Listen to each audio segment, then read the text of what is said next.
Sa mga nakikinig. At higit sa lahat po doon sa mga tahanan na naabot po ng tinig nito, ng mensahe ito. Post lang po muna tayo sa ating mga ginagawa. Saan mo kayo naroon, bigyan po natin daan ng makakalagang salita ng Diyos para maintindihan po natin sa mapagpalang araw po sa ating lahat. Personally po ako pinagpapasalamat ng labis po sa ating Diyos sapagkat at least po, ngayon lang po ako nakabalik sa pulpito na magagamit po ng Panginoon sa gawain ito na ako po kasi dumanas po ng karamdaman, so magsato na po. Iniisip ko na nga po, nakala ko po, yun na lang po ang aking finish, yun po ang aking katapusan. Kaya ako po, labis na nagagalak po sa oras na ito.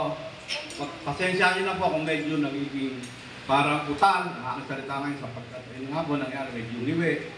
At kung medyo hindi po ayos ang ating tumulo ang laway, medyo pasensya na rin po, nakakahiyaman, pero hindi po ibig sabihin okay, yun po. Papasalamat nga po ako sa Diyos dahil ito nakabalik na naman. Actually po, kanina umaga po, ala naman po sa plano namin to, wala po talaga sa plano ko na ako po ang magtotok. Ang alam ko po, naka-schedule pa po ako sa first week po ng August. Pero alam ko po na talaga ang Diyos po kumikilos kumikilos po talaga sa buhay natin. Sapagkat ngayon lang po talaga, kanina na po umaga, sorry bago mangyari ito, kung bakit po ako siyang na-assign dito, may isang pangyayari na ikukwento ko po. Talaga po kami ni Mrs. medyo nagkakaroon ng konfrontasyon kasi kahapon po kadarating lang niya, nagkatrabaho po siya. Umuwi lang po siya Saturday, gabi na. Tapos sa linggo, iiwan ko pa. Siyempre nakakalungkot. Meron, sabi nga po talaga sa Bible naman po, ang ano po natin, ang first ministry natin ay ang family. Sabi, do not sacrifice your family in altar of ministry. Sapagkat yan po talagang una natin obligasyon. Paano tayo hahayo kung tayo mismo sa ating sambahayan ay hindi nagkakasundo-sundo? Di po ba? Amen? Kaya nga may God is good po. Talaga pong gumanap sunod sila, nagagalit. Siyempre, alam naman natin ang babae, siyempre. Nahihiya nga rin po ako sa misis ko. Dahil nga po halos 2 taon na, hindi ako nakapaghahanap buhay ng maayos dahil nga may karamdaman. Nahihiya po talaga ako. Siyempre, kahit siya galit na galit siya, daldal siya ng daldal, hindi na ako kumigil po. Hindi niya alam na pipray ako. Kasi po lang usapan namin talaga kahapon, pupunta na kami doon sa Marungkilyo sa kapatid niya, tapos doon kami matutulog. Medyo sumama ang panahon, medyo umulan. Binago ko yung schedule. Sabi ko, bukas na lang na umaga. Lakad tayo, madaling araw. Iyahatid kita. Tapos pupunta ako rito, Sunday. Ano kaya bilis-bilis na may ikaw na may ikaw. Ngayon, maraming ganun kong konsultasyon. Hindi ko na po isa-isa. Pero kaya nga po, ang gumaan parang ng Diyos. Sabi ko, Panginoon, nanalangin ako. Alam ko naman kung ako, Panginoon, nakalooban niyo naman. Kaayusan, kayo ba Diyos ng kaayusan? Habang akin nag-pray po, tumingin po ako ng confirmation. Kasi nag-decide na po ako na sa isip ko, sige, pagbibigyan ko na si Mrs. Hindi na lang ako dadalo sa church. Total, sa next Sunday naman, naka-schedule ako rito. Pero bigyan niyo pa rin ako, Panginoon, ng confirmation kasi parang nakakahiya din naman ako kasi si Bessie, happy birthday! Nakakumbitado tayo, ano na ako kay Sintin. Ganun nga, sa magaling salita po, para yung katawan ko hahatiin ko na, bibigyan ko lahat. Kasi trabaho pa sa akin ni Kuya Cirilo, yung kaibigan namin ng Pastora Sweetin, yung mga kaibigan namin sa Solipa, sila the other priest, mga ano naman sila, may mga lakad, may kanya lakad. So yun na nga, nagkaganon. Ngayon, hindi po nagtagal, ang mga nag-pray ko ako, nakabasa ako ng text kay Pastor Oli. Brother Frank, kumusta? Parang gano'n nga, sabi mo, kumusta? Okay naman ka ako. So, bakit ba? Yun. Sinabi niya, kung Pedro ka, ikaw muna mag-take place sa akin. Ako pala mag-message kasi hindi ako nakapaghanda kasi may mga sitwasyon na. Right now, hinagot ko, hindi ba ako, Pastor? Hindi ako. Yun na po ang naking confirmation sa akin talaga ni Lord kung bakit po ako. Ngayon, nagkaroon po ako ng bagong idea. Salamat sa Diyos. Napakaganda naman. Kaya sabi ko kay Mrs. Mrs. ganito lang, mag-ano mo tayo, attend muna tayo ng church. Pagkatapos natin mag-attend sa church, tutuloy tayo sa kapatid mo. Doon na tayo tutulog. Pumayag naman siya. Praise God, salamat po, nasunod sila ni God yung aming problema. Salamat po sa Diyos.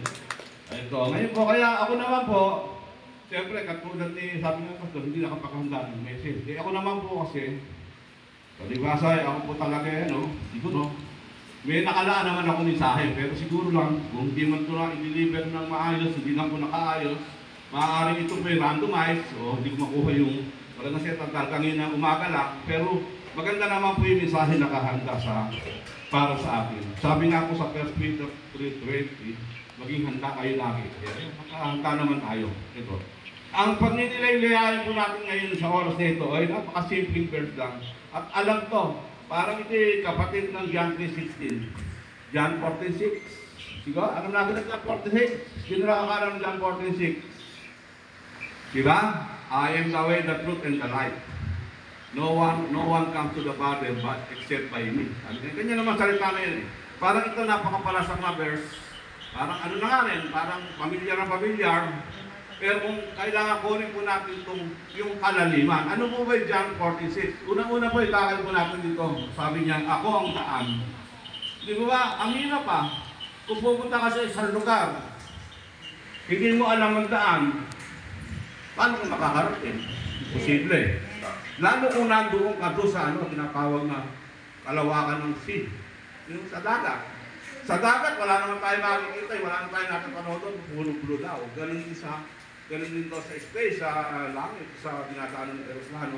Kung hindi po natin alam ang daan, sigurado, hindi tayo, tama na yung pastora, malindigo tayo, hindi natin mapupuntahan. Pero napakasarap po, at kung hihimayin po natin, ang pinag-uusapan po ritong daan, papunta sa Ama, papunta sa langit. Diba? Kasi dapat nabibigyan po natin ng kahalagahan kung bakit nagkaroon ng daan at saan pa talaga tayo dadali ng itong daan na to.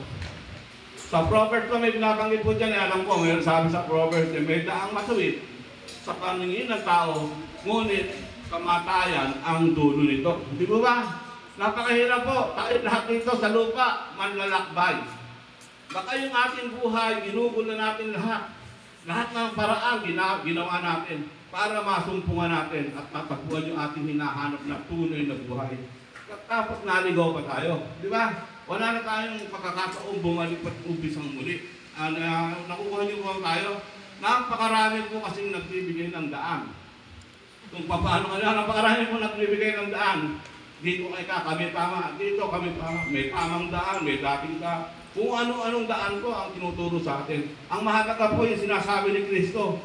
Si Kristo mismo, I am the way. I am the truth and the life. Ito mahalaga. Pag-usapan po natin daan. Ano po may daan? Bakit kinakailangan natin matagpuan? Kung naaalala po yung unang mag-asawa, si Eva at si Adan, pinalayas nila sa halaman ng Eden. Buhat na sila mapalaya sa halaman ng Eden, lumakad na sila ng walang direksyon. Di ba? Luwalay sila sa Diyos. Hindi nila alam. Ang problema nila, hando na sila dati sa Eden. Ang Eden, parang po paraiso rin. Hando na lahat ang needs nila. Wala na po silang hahanapin. Ganong kamahal ng Diyos ang tao. Ipinrepair lahat ng ating needs para sa kanila. Kaya nga lang po, ang kasaklap-saklap na nangyari sa mag-asawa ko, yung pinakabawal pa ng Diyos ang siyang nagawa. Una, kaya ang ginawa, pinalayas. Ngayon, kung gusto man nilang bumalik, pwede pa ba? Hindi siya po pwede. Basahin niyo po yung Genesis chapter 2 verse 18. Kung meron po kayong Biblia dyan sa bahay, sabayan niyo po ako, samahan niyo po ako. Basahin niyo po ang Genesis chapter 2 verse 18. At ito po ang inyong masusumpungan. Genesis chapter 2 verse 18. Sister Grace, are you there now? Wala pa po. Wala pa, sige. Ako na lang. Ito po sabi sa Genesis chapter 2 verse 18. Okay.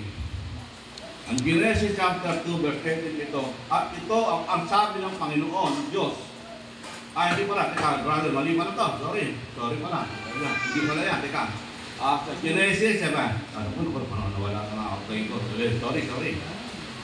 Sana ba yung outline ko na yan? Nawala na. Genesis. At teka, yung ba naglagay po ako ng kerubin, pinabantayan niya yung daan para hindi na natin makabalik. Kasi ang katwiran po ng Diyos dito, baka sila nakabalik pa, makasumpong pa sila ng pagkain ng yung nagbibigay buhay. Hindi po ba, no? Ang nasumpong kasi ng ulan na, ang nakain nila ay nagbibigay ng kamatayan. Sabi ng Diyos sa kanila, Huwag niyong kakainin ng bunga na yan sapagkat sa araw na kainin yan, walang pagsara kayo ay mamamatay. Pag ang nasumpungan pa nila, yung pagkain may kamatayan. Teka, hanapin po natin para makita natin do river. Pasensya na po, sabi ko na nga po. Hindi nga po naging problema sa aking preparasyon.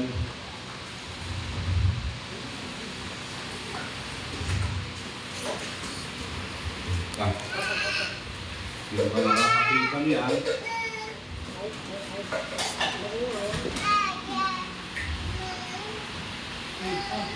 Pasensya na po. Lagyan natin ng talata para maganda. Lagyan po natin ng verse.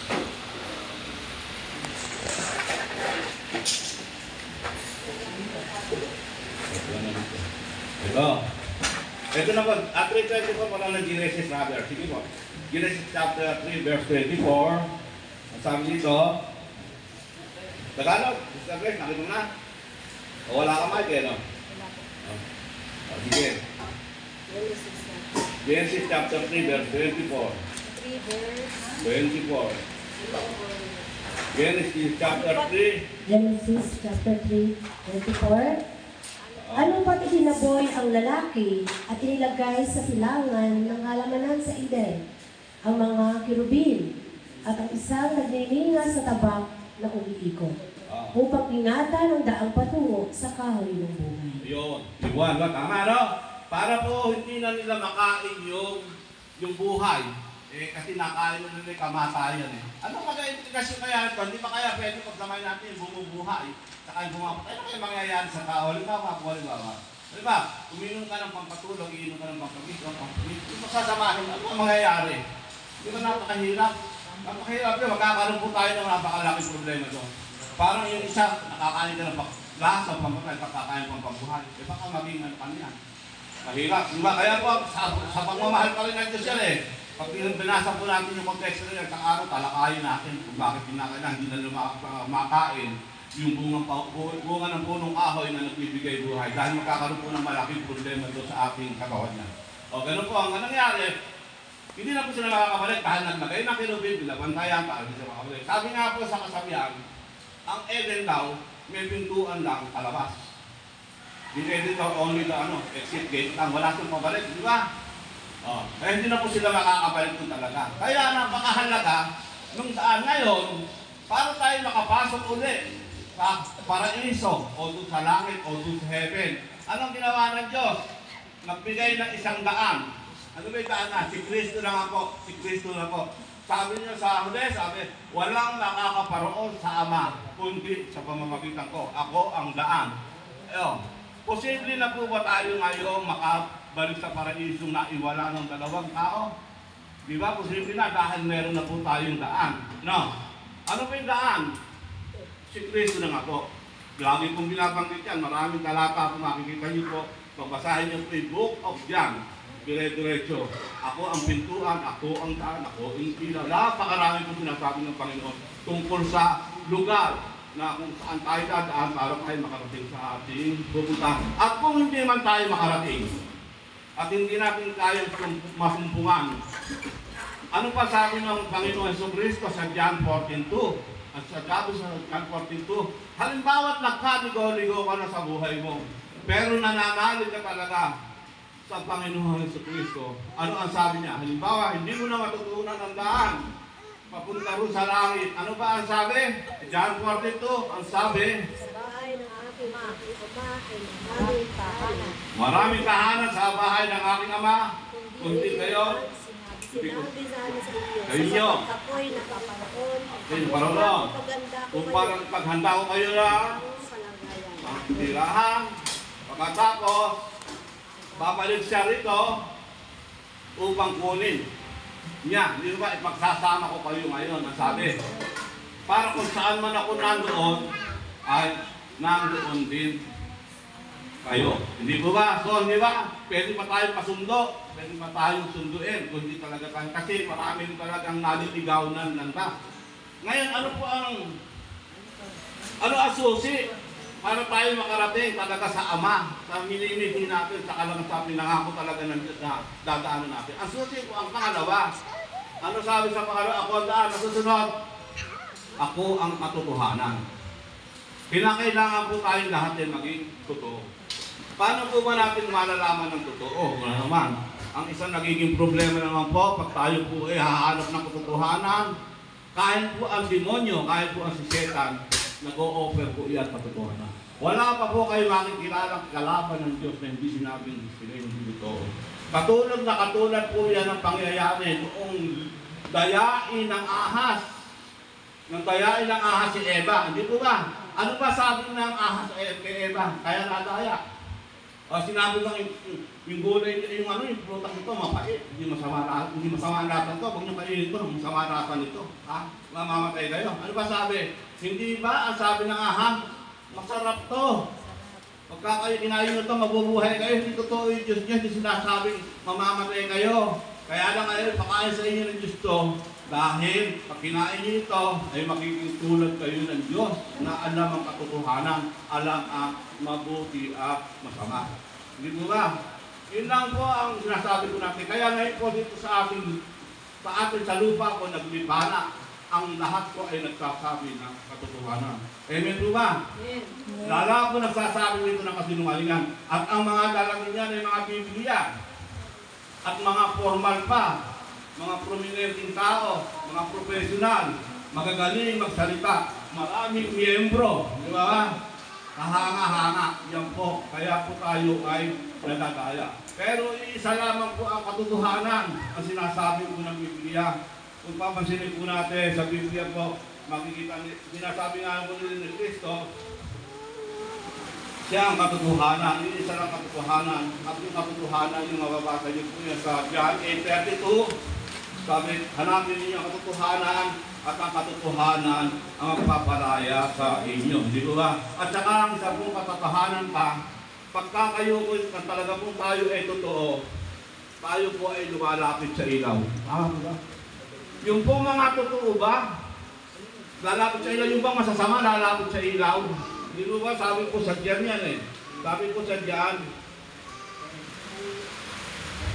ayaw nyo sinabi sa akin, kapag ang kanilang ginagawa ay pawang masama. Diba? Ang totoong tao ko, lalapit po sa ilaw. Kasi po kahit po tayo marumi, gusto natin palinis. Diba?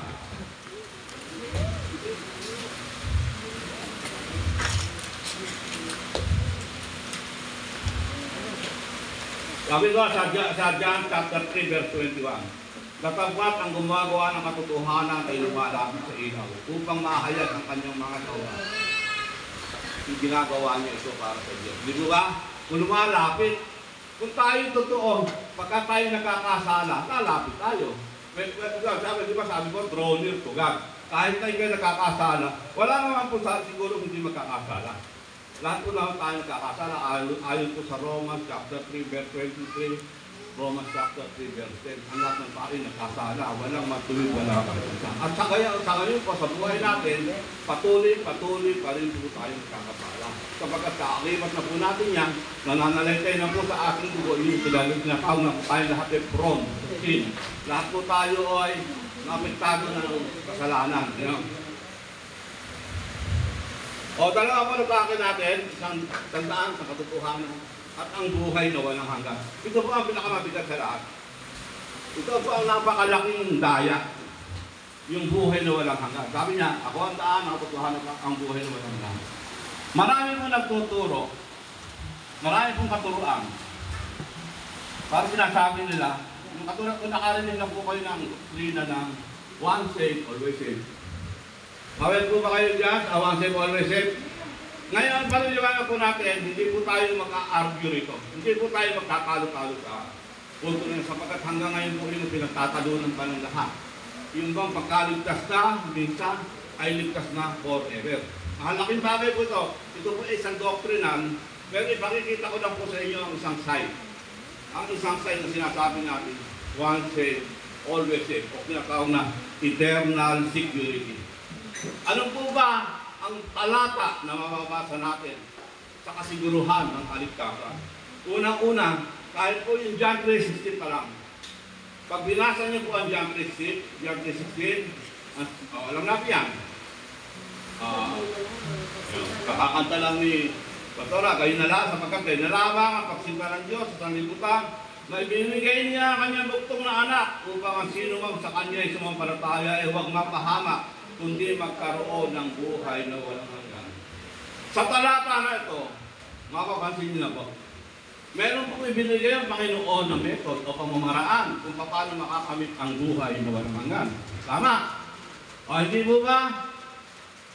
Ang pananampalataya lang naman ang kailangan, hindi naman sinabi, pare, kayo maligtas, gawin mo, ikaw ay magpakabait, ikaw ay maging matulungin, maging ano, wala, hinihingi lang niya, pananampalataya. Kahit ba, supportahan po natin ang verse sa Ephesians chapter 2, verse 8 to 9, sa pamamagitan ng biyaya, kayo nangaligtas sa pamamagitan ng pananampalataya. Ito ay hindi dahil sa inyong mga gawa, upang ang sino man sa inyo ay hindi makapagmalaki sa Diyos. Dito ba? So, ang ibig sabihin, ang susi po ng pananampalataya, ang susi po ng buhay na walang hanggan ay pananampalataya. Ngayon, pag tinanong naman natin lahat, meron ba rin itong walang pananampalataya? Lahat naman tayo sumasampalataya. Eh, paano mo sinasabi ngayon na hindi ka ligtas forever? Eh, meron ka ng pananampalataya para. Kung hindi talaga tunay na meron ka pananampalataya na totoo ka, eh, meron ka ng buhay na walang hanggan. Di ba? Ganun ang understanding ko, ewan ko lang kayo. Dahil nananampalataya ako, nakamit ko na yung buhay na walang hanggan. Wala naman ako makita ng isang verse man lang sa Biblia na nagbibigay bawi ang Diyos. Ang Diyos ba yung meron binigay na binawi? Teka, mali ba lang? Tayo bigay ko sa iyo yung kaligtasan. Teka, mali. Ikaw pala yun. Masama ka pala. Hindi po pwede. Basta maibigay na ng Diyos, hindi na niya mabawi. Ngayon, ano ngayon ang naging problema? Bakit naging debatable? Sabi ko diba, bakit hindi sila maniwalang once saved, always saved? Bakit? Ito ang common na sagot. At alam nyo to. Alam natin lahat ang sagot. Ang totoo niyan, kasi napakarami po nagsasabi siya Kristiyano, pero ang ginagawa ay kademonyohan. Literal yun, di ba? Alam natin yan, Pastor. Even sa ating mga kasama, sa ating kapatiran, huwag na tayo lumayo. Huwag na ba tayo pumunta ng ibang sekta. Huwag na Iglesia ni Cristo, sa Kunioba o sa Batista pa. Ang tingnan na lang natin, yung ating kapatiran nito sa sinasabing born again Christian, napakarami. Napakarami po, hindi lang dito sa church na to. Sa lahat po ng church, sa lahat na po. Bakit naman totoo sinasabi ko sa lahat ng church na nakita ko? Eh, nasa Biblia rin. May mga ipinasok ng lihim si Satanas. Alam niyo po ngayon? Ang nagdadala rin yan sa mga churches ay si Satanas upang magtyagaan ang mga ginagawa ng tunay na mananampalataya. At upang sirain ang pananampalataya.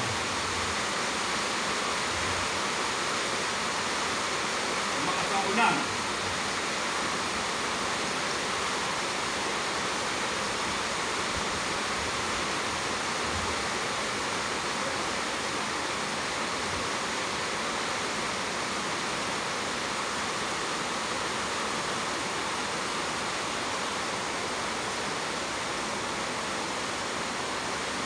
Okay lang po ba? Nandun naman.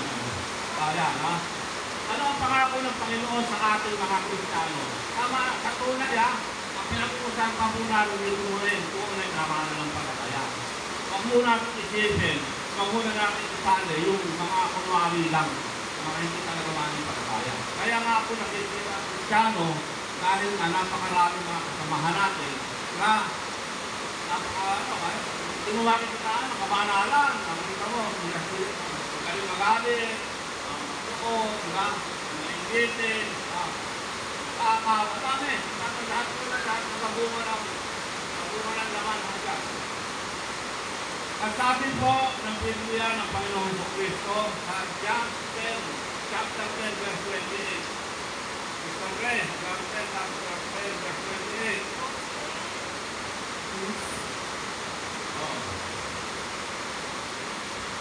Gusto ko kasi may participation tayo para sa 28. Mr. Grace, Pasal, John chapter 10, verse 28. At sila'y binibigyan mo ng walang ng buhay at kanya nang hindi sila nalilipon at sila'y aagawin ng sinuman sa aking At kamay. sila hindi maaagaw ng sinuman. Amen. O sino maaagaw? Sino? Kung talagang ikaw ay tupa, hindi ka naman ambing, hindi ka naman ako, hindi ka naman baboy. Ang inability na assurance ng Panginoon, hindi ko kayo manilipol, hindi kayo mauubos, hindi kayo mamamatay. Tingnan niyo po, ito nangyari. Ito ang tunay na nangyari at alam din natin lahat to sa mga nakikinig po sa kanya walang tahanan. Alam na alam po ito, galit ito kahit sino niliyot at anong niliyot at sinutuyo. Diba?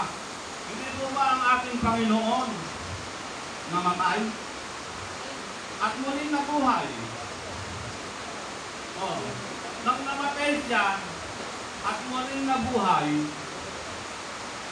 ano ang sabi niya? Nasa na ngayon kamatayan ang iyong bagis.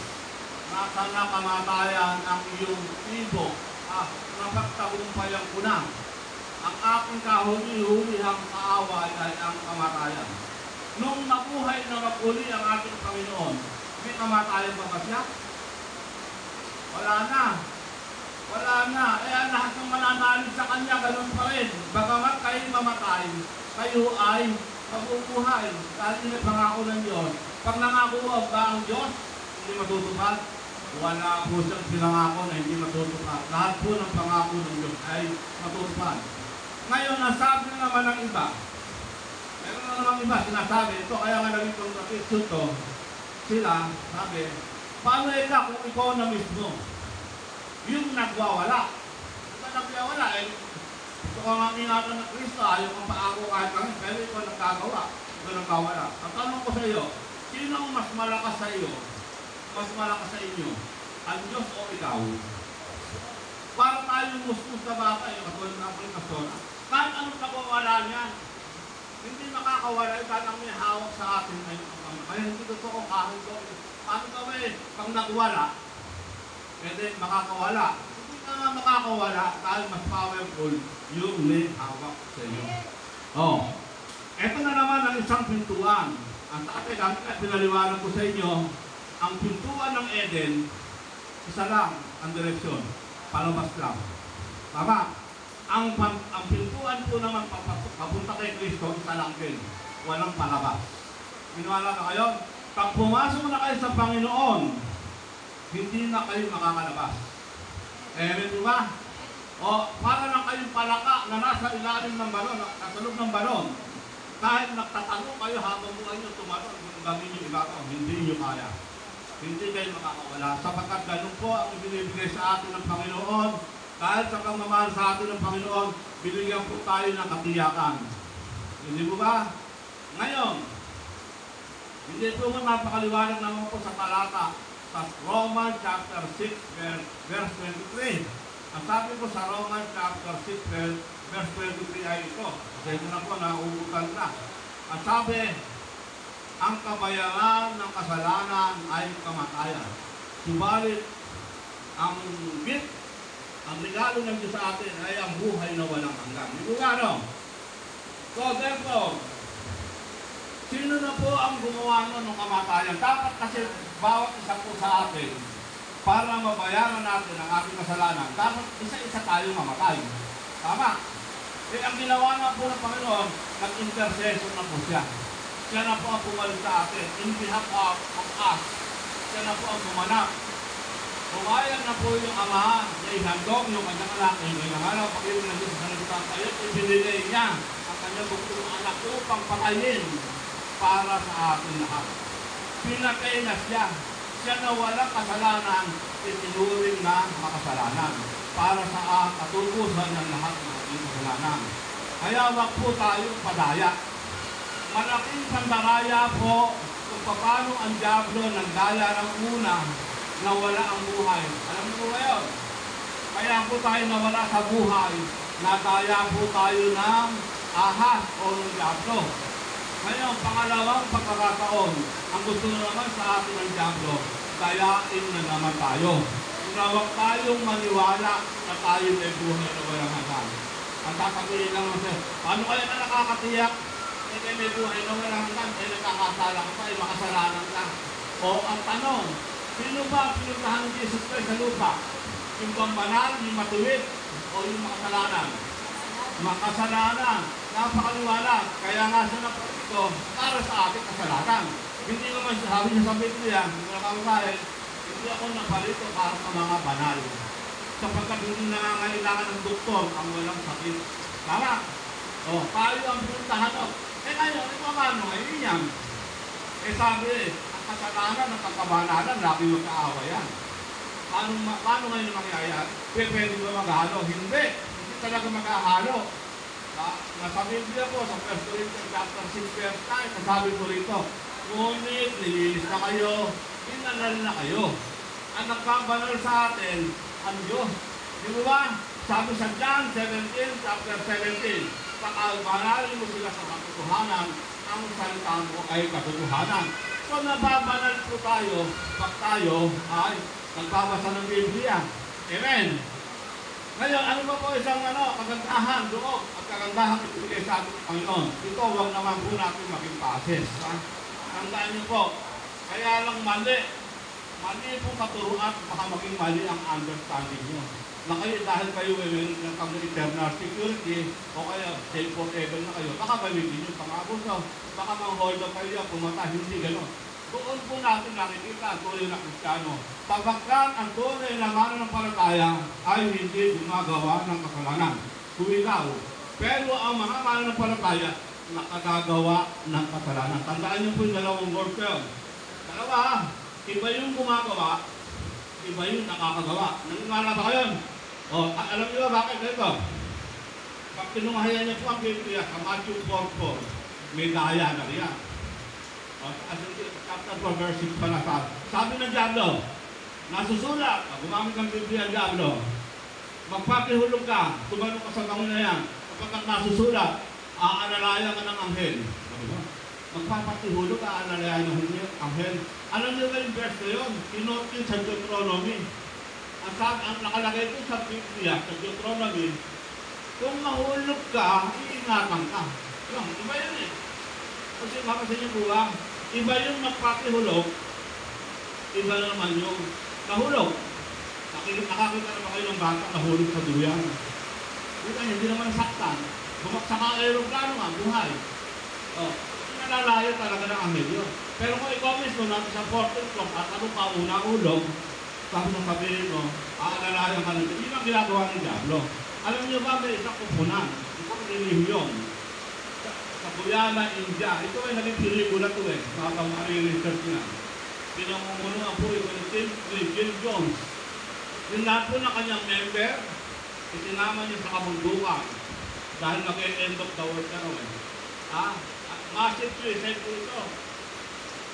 Listen carefully po mga audience. Listen carefully. Baka kayo madaya nito. Ang ginawa po nila, para matestikan ng faith, uminom sila lahat ng sabay-sabay ng cyanide. Sabay lahat. Diba? Yun ang nangyari po ito na sa pelikula. Kaya po tayo, wag po tayong patataya. Kung ngayon po, itong mga ating natutunan, kung ano po yung natutunan natin, salamat po sa Diyos, at tayo na po magmuli-muli, wag po natin hayaang makulit na naman ng Diablo na pilitin niya kalusin sa atin yung buhay na walang na ating nakamtan. Nakamtan na po natin na maniwala kayo. Huwag kayong magduda sa inyong sarili. Alam ko naman tayo lahat natin dito. Hindi natin iniibig na makisalo dun sa mga sanlibutan sa gawa ng sanlibutan. Nandito tayo. Pero tayo lahat po ay makasalanan pa rin. Naniniwala po ako doon na lang tayo makasalanan. Meron lang po tayong gamot. Pero wag po natin gagamitin pases. Tandaan nyo, sabi ka kanina, hindi kayo gagawa ng kasalanan, pero kayo pwede kayo magkakala. Yung iba yun, gumagawa, sinasadya. At so, kahit po sa crime iba yun eh. Kaya nga po iba yung kaso ng murder, iba na may homicide. Di ba? Ano ba yung murder? Pinagplanuhan, premeditated violation yun. Di ba? Pinagplanuhan mo, kumuha ka ng granada, kumabuhin na rin mo. Kaya ano yung homicide? Halimbawa, nagmamaneho ka, gusto mong buhay kami na nakasagasa ka, homicide lang. O kaya dumipensa ka, sinulak ko na kung yung ulo, yun ang gumamit. Yun ang homicide. Ganun din po sa Diyos. Alam po ng Diyos yung aking ginagawa. Kaya magandang tanghali po.